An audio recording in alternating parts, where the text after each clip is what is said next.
Okay, so we're going to get right into it. This show is about quitting, and it is okay to quit. You know, a lot of times when you get a job, you don't know what that place is actually going to be like until you actually sit in that seat. Then you start looking around, you see who your real manager is, who your coworkers are, and then you're like, okay, I think they're all cool. And then it turns out your manager's a total nut job. It's okay to quit. I would recommend having a backup plan, but if it is something that is causing you stress, anxiety, you're going at home and you are freaking out, get out of that place. A lot of times people are upset. They're like, I'm never going to be able to get ahead or be promoted. Well, look at who's at the top. Do you have a wall of people that have been there for 10, 15 years that are just they're never leaving? And the leadership team that runs the place, they're equally as old and dated and they don't really care about the young people. Then get out of there. That might not be the best investment to sit there for 3, 4, 10 years, 20 years thinking you're going to get promoted. I wouldn't do it. I actually worked at a place, and I am a product of my podcast.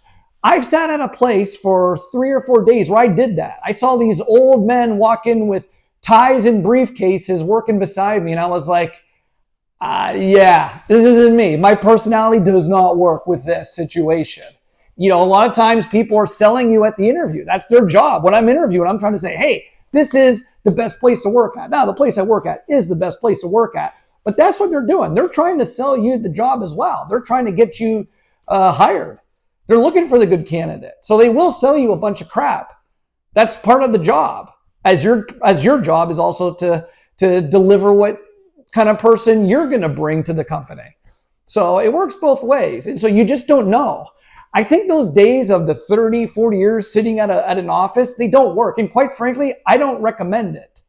My father, granted, he owns a company, but I'm just like, Dad, how did you sit at this place for 50 years? Like, my brain doesn't work like that. I like new creative outlets. I like seeing different companies. I actually had my old boss that I interned with, he told me, Scott, whatever you do, don't sit at a place more than 2 years, at least when you're starting your career.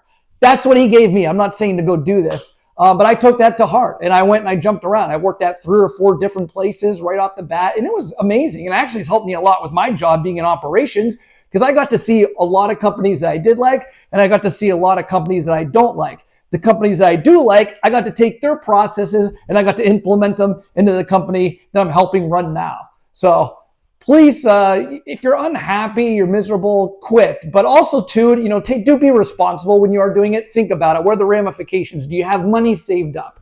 Do you have a job lined up? Can you take a month or 2 off? And in this climate, it's a little weird out there right now. I'm not sure if I would recommend it. It depends on what field you're in. Right now in the design industry, I do think we're probably in might want to just sit and wait a little bit, because it's a little bizarre out there. It's the year of uncertainty, and God knows what 2026 is going to bring. So anyways, folks, have a happy Friday. Enjoy the weekend. Y'all deserve it, and we'll see you in the next one.